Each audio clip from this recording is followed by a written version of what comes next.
fraud, crime, unjust network there, and the government and the Congress are not going to fix it forever.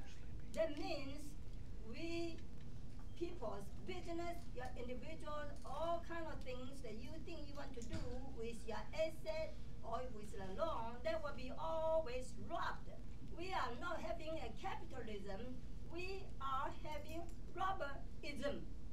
Robberism means taking away all your rights, all your properties, all your activities, all your affiliation, everything you think of, you want to promote yourself, you want to have potential, you want to have a saving for your children, that will be all gone. And even if you have a job, that means they are hired by this fraudulent criminal network to rob other people's resources. For instance, they can hire somebody to take people's car. That means rob people's car. Maybe that person is not aware of that. Maybe they just thought that's the repossession of people's car, but it's not. So if I just bail out the GM or bail out the financial institution, that's corruption to a great extent. Thank you. Ben Cardin. First, let's look what's worked. And President Obama's Recovery Act has worked. I'm proud of being a supporter of that. I've been with Elijah Cummings in Baltimore, where we have seen people who have gotten jobs as a result of the use of those recovery funds to rebuild our schools, to rebuild our communities, to rebuild our environmental systems. We've created jobs. 24 consecutive months now of job growth. We've got to create more jobs. Starts with small business. That's where most of the job creation will be. I brought the Small Business Administration into Maryland to show them what they can do better. I've gotten them more resources. We've improved dramatically the help to minority businesses, of women-owned businesses. That's how you create the jobs we need. We need to rebuild America, which creates not only good jobs now, but makes us more competitive for the future. I've been one of the architects of the transportation bill that has passed the United States Senate. I have brought predictable funding to the transit systems here in Maryland. We need to rebuild our schools. We need to rebuild our energy grids, our water system, which is falling apart, the aged system.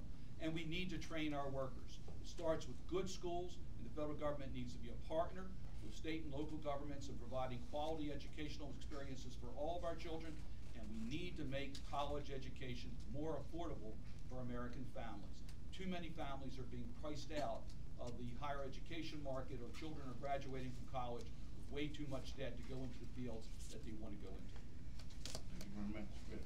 Yes, I'm Chris Garner, and I've already explained my analysis of the Great Recession, and a big part of it was the loss of industry in the United States. Among the people up here, I'm the only one who's ever actually built a manufacturing facility. I've designed products for that manufacturing facility. I went to a Jefferson Jackson dinner, which is a big thing in the Democratic Party, and I walked through the parking lot. 4 out of 5 cars in the parking lot were foreign. And if the Democratic Party is to represent America and try to put people back into well-paying jobs, you know, they should start with what car they buy. I will tell you that my campaign, one of our cartoon characters, besides me, is Bob the minivan. He's a 1994 minivan, which this will be the second campaign I've been on. I've driven him everywhere. He has 213,000 miles on him. And what's happened with him, he was one of the last minivans made in the United States back in 1994. They're now made in Canada. I took it to a dealer once. They wanted to come over and have me prove to them that it was made in the United States. They went over and they looked at it, and there was a 1 in a particular location on the VIN number, and they were satisfied. It was made in the United States.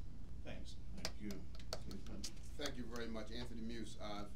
In this country, we make nothing, we manufacture nothing, and we know that most of our jobs have gone overseas. In fact, under Senator Cardin serving in Congress, we lost many jobs through NAFTA and other such treaties.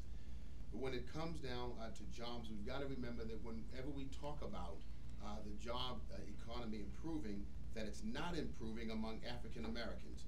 It is still 16% unemployment for adults. It is still 47.5% for minority youth.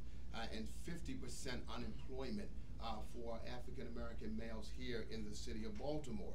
So when you talk about jobs, and incidentally, I'm not going to run on President Obama's record, I'm going to run on my record. I introduced the act, the Job Investment Act, to put back into our community jobs. This act would give a tax credit to all small businesses who would hire. It would give a tax credit and help to minority businesses that need to grow. And so when you talk about jobs, you've got to talk about creating jobs. You look at Bethlehem Steel, gone. You look at major manufacturing agencies in Baltimore and jobs, gone. We first have to have a program that will bring jobs back to the state of Maryland, and if this had been done, unemployment would not be as high as it is here in the state of Maryland, and in particular here in Baltimore City. Thank you. Anthony? Ed Tennis again. As far as the economy,